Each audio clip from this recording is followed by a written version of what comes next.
고목이 한 그루 서 있습니다. 굉장히 크고 울창한 나무였습니다. 이 큰 나무 위에는 매들이 날아와서 둥지를 짓고 그곳에 새끼를 낳아서 기르고 있었습니다. 나무 밑에는 산돼지들이 역시 자기들 거주지로 삼고 거기에서 새끼들을 낳아서 역시 기르고 있었습니다. 한 나무를 중심으로 위아래로 이루어진 이 아름다운 모습과 평화로움은 그들을 만족하게 했습니다. 이 나무 위에서 사는 것도 나무 아래에서 살아가는 것도 너무나 행복하고 만족스러웠습니다. 매들이 가끔 떨어뜨리는 나뭇잎들 또 찌꺼기들을 돼지들이 먹으면서 감사하고 행복해 했습니다. 산돼지들이 어디서 사냥해 와서 먹다가 남겨진 것이 있으면 매들이 그것을 가져다가 새끼들에게 나누어 주면서 행복하고 감사했습니다.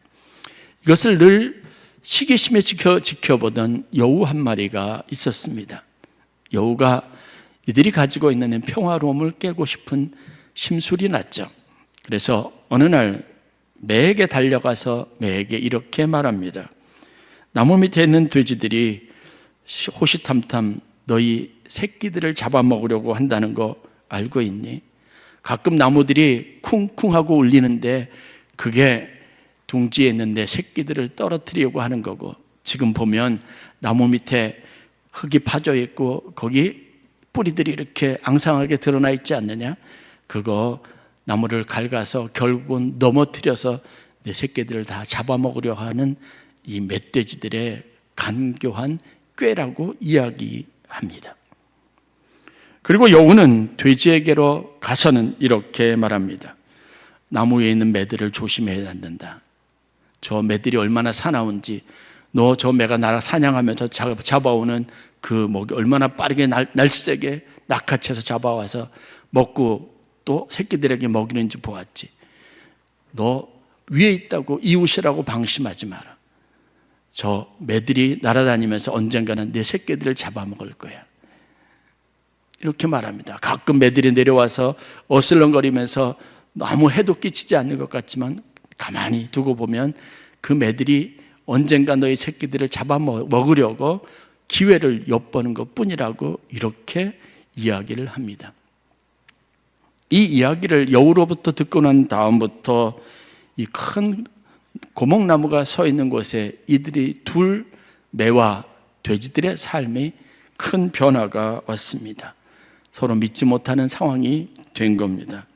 매는 먹이를 구하기 위해서 사냥을 나갈 수가 없었습니다. 그러는 사이에 돼지들이 자기 새끼 둥지를 떨어뜨려서 자기 새끼들에게 해를 가할 것이 염려되었기 때문에 그렇습니다. 돼지들도 마찬가지였습니다. 자기들이 자리를 오랫동안 비우면 반드시 이 매들이 날아와서 자기 새끼를 잡아 먹을 것이라고 생각했기 때문에 그렇습니다. 서로 다짐을 합니다. 내가 꼼짝하지 않고 내 자리를 지키고 내 새끼들을 지키리라. 이런 시간이 지속됐고 그 시간 끝에 결국은 매도 돼지도 그리고 둥지 위의 새끼들도 돼지의 새끼들도 전부 굶어 죽고 말았습니다. 재미있죠, 여러분? 재미있는 이야기를 이렇게 재미없게 말하는 목사도 없다고 생각하시죠? 이 말을 재미있게 웃기게 하면 안 될 이유가 있기 때문에 그렇습니다. 여러분, 이 이야기는 남의 이야기가 아니라 오늘 우리 자신의 이야기입니다. 어제까지 행복하고 좋았는데 오늘 여러분 우울하지 않습니까? 우리의 날이 맨날 이렇게 근심과 걱정과 불안과 염려로만 가득하지는 않았습니다. 우리에게도 행복한 날이 있었습니다. 저분하고 그 권사님하고 내가 이렇게 서먹서먹하지 않았습니다. 처음에 만났을 때 죽고 못 살았어요. 매일 만나고 같이 점심도 먹고 좋았습니다. 그런데 이제는 세상에 제일 꼴 보기 싫은 사람이 되고 저분 때문에 교회 나오기 싫어지는 상황이 됐어요. 뭐 때문에 어떤 과정이 있어서 우리에게 이런 삶의 변화가 생겼을까요? 글쎄 내게 일어난 일이 어떤 일이 있었고 사건들이 분명히 있었을지는 모르겠습니다. 그런데 그 사건이나 그 일들이 그만큼 내 삶에 내가 유일하게 낙으로 삼던 것, 즐거움으로 삼던 것들을 이렇게 아무것도 아니고 가장 긴장할 만한 일이 되게 하고 가장 괴롭고 힘들고 불안하게 만드는 상황이 되게 했던 게 될 만큼 그렇게 큰 일이었는지 되돌아보아야 합니다. 마음의 심리적으로 내면에서 일어나는 아주 작은 움직임이 여러분 방치하면, 여러분들이 다루지 않으면 여러분의 삶에 이런 일들은 아주 흔히 일어납니다. 아니 돼지들은요 그냥 나무 밑에서 그냥 부딪히면서 살고 놀고 그냥 즐길 뿐이에요. 땅을 흙을 파는 것은 돼지들의 습성입니다. 상대방을 위협으로 느끼지 않으면 다 귀엽고 좋은 거예요. 그냥 그렇게 살아가는 존재들인 겁니다. 그런데 내 마음에 어떤 이야기가 들려지고 그 이야기가 마음에 자리 잡고 그게 의심과 불신으로 자라나기 시작하면, 그리고 그걸 방치해 두기 시작하면 여러분 세상에 할 수 있는 것 아무것도 없습니다. 이게 단순히 사람들이 사는 세상만의 일일까요? 아닙니다. 성경에도 이와 같은 이야기가 기록이 되어져 있습니다. 우리가 잘 알지 못했던 그렇게 불쌍하고 어떻게 보면 세상 사람들이 조롱거리가 되는 비참한 마침 인생의 마지막을 그렇게 전장해서 아무도 돌보지 않는 쓸쓸한 죽음을 맞이할 수밖에 없었던 그 이유에는 이런 아주 작게 방치했던 그 내면의 문제, 심리적인 문제, 감정적인 문제가 자리한다는 걸 성경이 우리에게 교훈으로 주고 있는 이야기가 있습니다. 바로 이스라엘의 초대왕 사울의 이야기입니다. 그는 비록 시골에서 태어났지만 이스라엘 장로들이 찾아와서 선지자에게 우리를 이끌 수 있는, 저 많은 대적으로부터 우리를 보호해 줄 수 있는 진짜 지도자를 달라고 요구했을 때 하나님이 비록 원하지는 않았지만 그들의 요구를 들어주시겠다고 해서 아주 여러 가지 많은 것을 고려해서 하나님이 세우신 자격이 있다고 여겼던 사람, 그래서 왕이 된 사람이 사울입니다.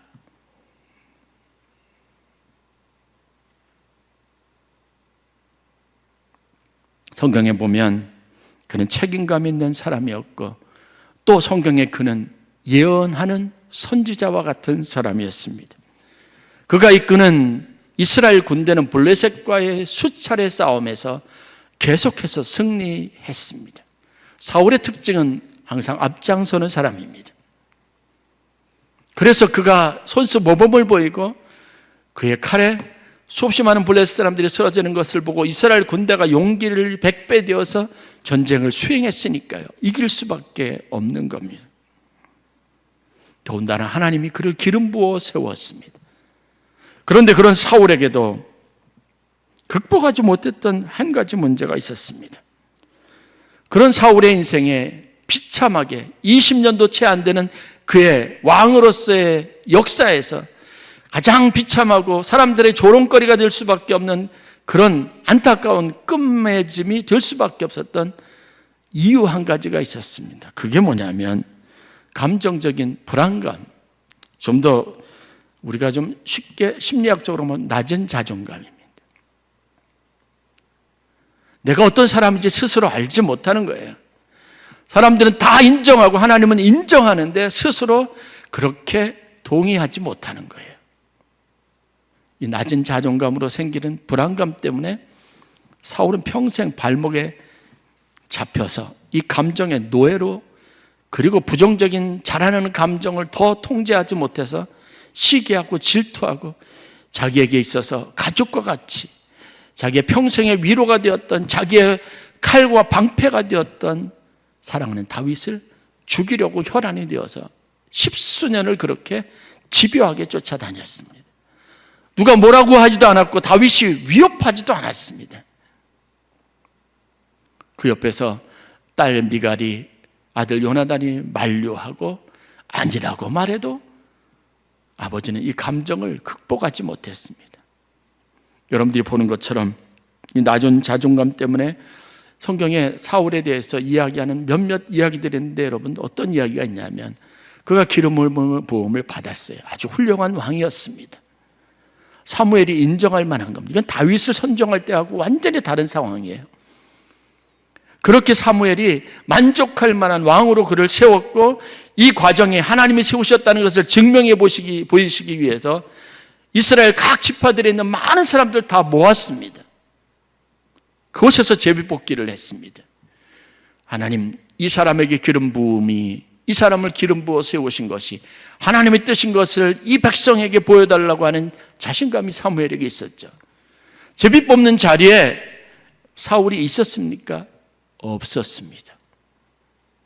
아니, 실질적으로는 있었는데 보이지 않았습니다. 왜죠?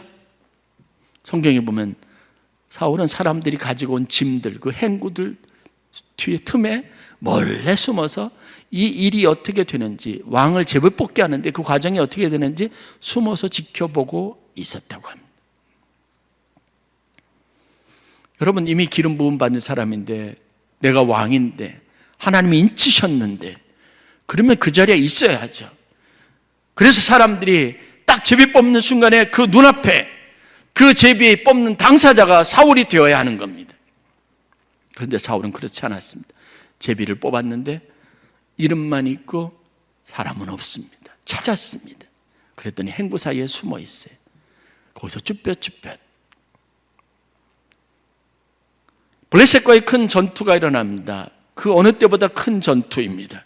그런데 이미 사울의 마음에는 불안감, 그리고 염려, 그것이 있었습니다.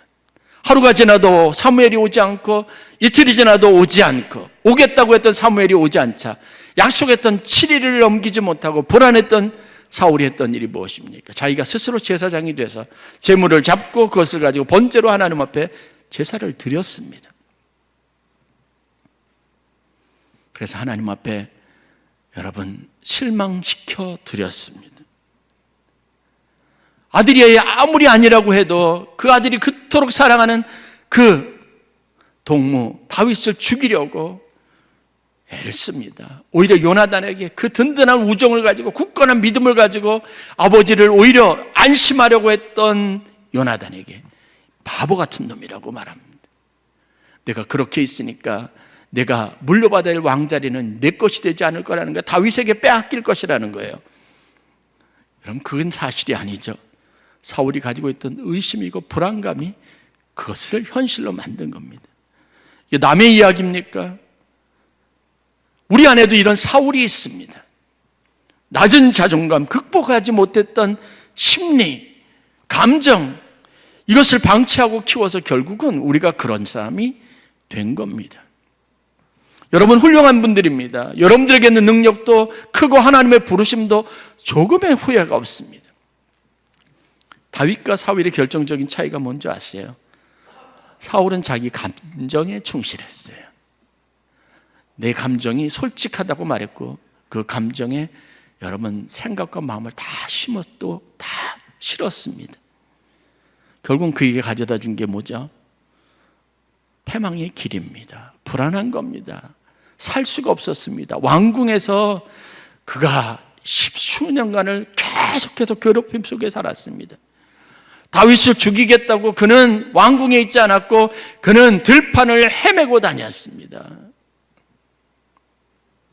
믿음이 없는 사람에게는요, 하나님이 주신 모든 것이 감사하고 풍성하고, 오늘 내게 만나게 하신 사람과의 만남도 그 식사의 교제도 너무 행복하고 좋은데, 믿음이 없는 사람에게는요, 갈 곳이 동굴밖에 없는 거예요.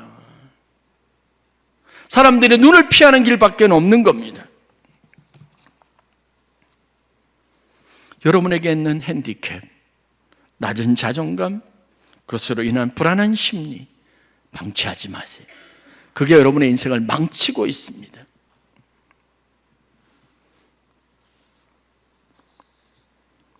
믿음에서 떠난 사람들은 하나님이 주신 그 넓은 세상의 그 풍성한 아름다움, 사람들과의 주시는 교제의 풍성함도 한 번도 누리지 못하게 되어져 있습니다. 믿음 있는 사람에게는요, 아무리 나와 다른 성격의 사람이고 성향의 사람이고 때로는 나에게 공격적인 사람도요, 들을 말로 듣고 하나님이 저 사람을 내게 붙여주셔서 나로 긴장하고 교만하지 않고 믿음 안에서 살아가게 도우신다고 오히려 그 관계를 즐거워하고 기뻐하게 되어 있습니다. 믿음이 있는 사람에게는요, 내게 화가 되고 나를 어렵게 하는 사람도 내 적이 아니라 친구가 되게 하는 힘을 가지고 있습니다. 이 질적인 차이를 만들어내는 게 여러분들이 아주 가볍게 취급하고 별것 아니라고 생각하는 여러분의 심리, 감정, 그 낮은 감정 하나, 거기에 차이가 있습니다. 현교도 신학자이자 기독교 고전 중에 유명한 책이 있습니다. 그리스도인의 전신갑주라고 에베소 6장 말씀을 가장 완벽하게 주석하고 강해한 책이라고 알려져 있는 두 권으로 출간된 책인데, 그 책의 저자인 윌리엄 거널 목사님이라고 하는 분이 있습니다. 36년 동안 목회자로, 그리고 다양한 묵상으로 좋은 책을 쓰신 분입니다. 이분이 영적 전쟁에 대해서 말하면서 유명한 이야기를 한 가지 하셨어요. 우리가 하나님을 별로 두려워하지 않기 때문에 사람들, 세상을 지나치게 두려워한다는 거예요. 하나의 두려움은 다른 두려움을 물리치는 힘이 있다라고 말하지 않습니까? 하나님을 두려워하는 마음이 여러분들 가운데 있으면 사람들이 무엇을 하든 전혀 두렵지 않은 거예요. 사람들이 어떤 위협을 여러분들에게 가하더라도 흔들리지 않습니다. 오히려 하나님이 더 두렵죠. 여러분, 믿음의 조상이라고 말하는 아브라함을 생각해 보세요. 아들 이삭을 제사로 번제물로 드리는데 아내가 격렬하게 반대하지 않았겠습니까? 부담스러운 결정 아니겠습니까? 그런데 그런 결정을 내린 이유가 뭘까요? 하나님을 더 두려워하는 마음을 가졌으니까요.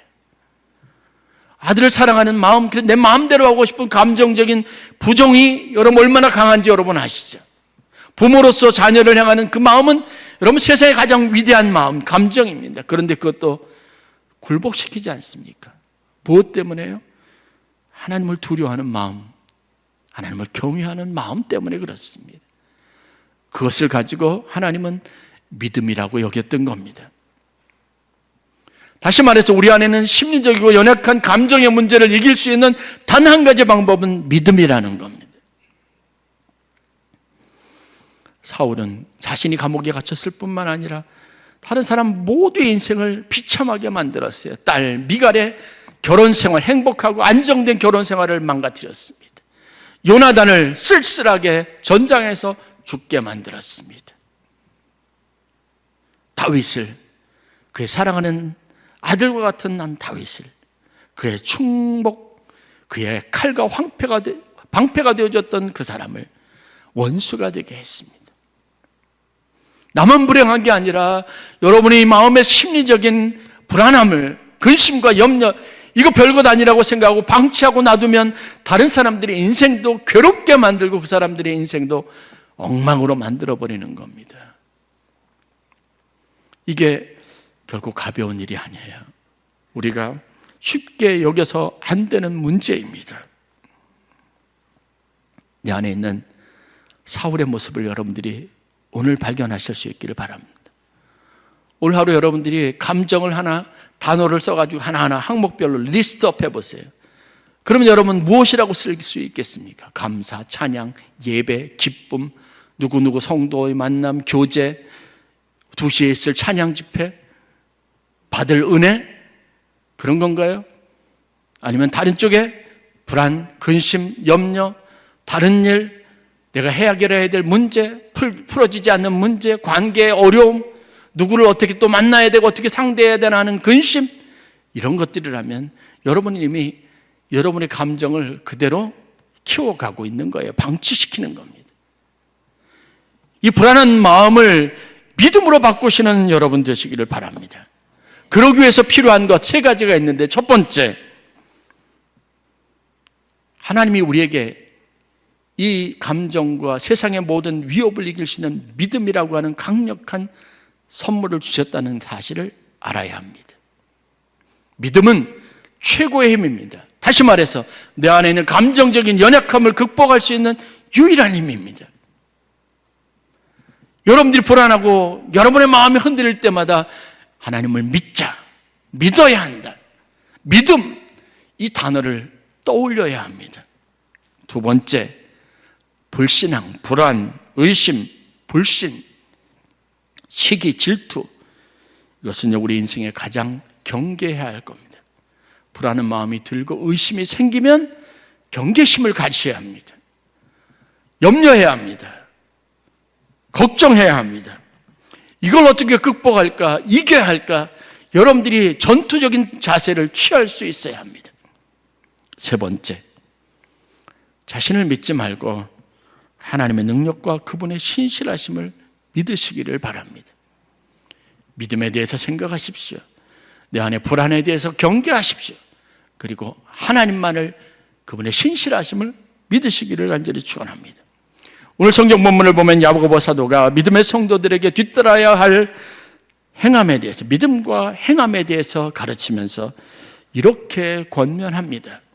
우리가 그냥 읽고 지나갔지만 이 말씀이 가지고 있는 의미를 곱씹어보면 여기에 굉장히 중요한, 제가 지금까지 말씀드렸던 설교에 관련된 중요한 주제들이 담겨져 있습니다. 야고보서 1장 6절부터 7절 말씀, 오직 믿음으로 구하고 조금도 의심하지 말라. 조금도 의심하지 말랍니다. 의심하는 자는 마치 바람에 밀려 요동하는 바다 물결 같으니 이런 사람은 무엇이든지 주께 얻기를 구하지 생각하지 말라. 그리고 8절 말씀은 두 마음을 품은 자들이라고 말합니다. 신앙인들이 믿음이 없어서 흔들리는 것은, 의심하는 것은, 불안해하는 것은요, 두 가지 마음을 품고 살아가는 것과 똑같다고 말하는 겁니다. 설사 시험을 당하고 어려움이 있다 할지라도 여러분, 믿음을 가지고 굳게 서야 합니다. 의심하는 마음이 있는 사람은요, 그냥 스스로 바람에 밀려서 요동하는 물결과 똑같은 삶을 사는 겁니다. 아주 작은 바람이 불었는데 여러분들은 흔들리고 있는 거예요. 바람에 흔들리고 있는 거예요. 제가 서핑에 대해서 여러 번 말씀드렸지 않습니까?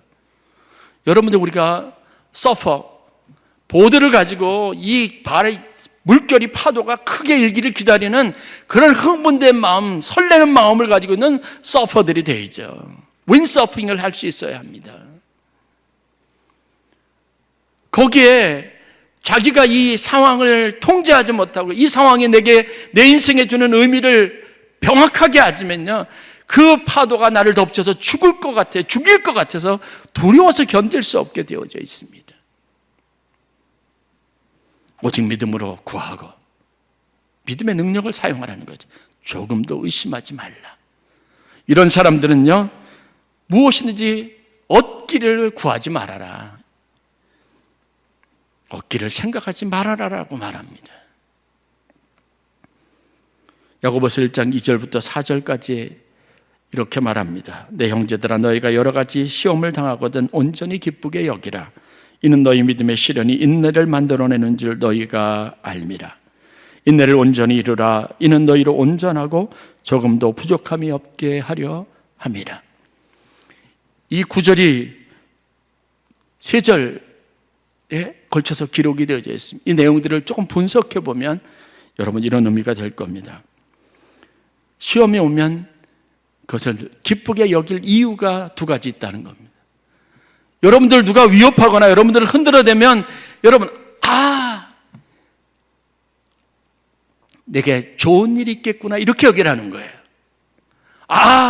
내게 이제는 뭔가 하나님이 주실 것이 있겠구나, 그렇게 생각하라는 겁니다. 이유는 이런 일들이 나에게 인내를 온전히 이루게, 내가 좀 얼마나 잘 못 견디고 못 참는 사람인지 잘 아시죠? 여러분 잘 아시죠? 그런데 이런 일을 겪으면 내가 잘 참을 수 있는 사람이 되고, 여러분, 인내라고 하는 말은 히브리서에서 믿음에 관련해서 하나님의 상을 얻는 데 있어서 굉장히 중요한 단어입니다.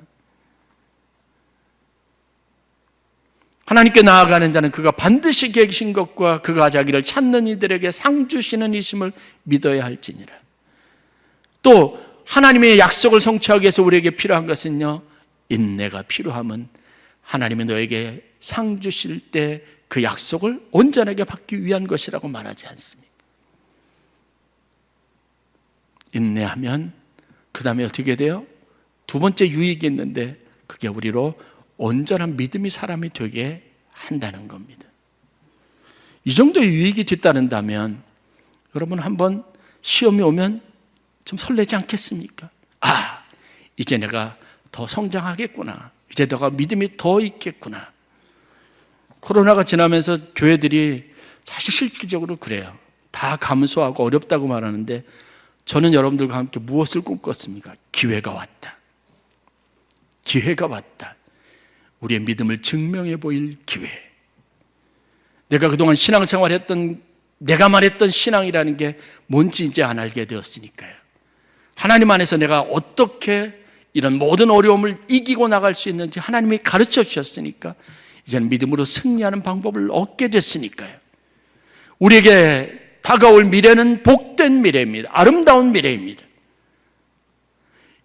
그래서 시험이 오면 온전히 기뻐하라라고 말합니다. 온전히 기쁘게 여기라고 권면하는 겁니다.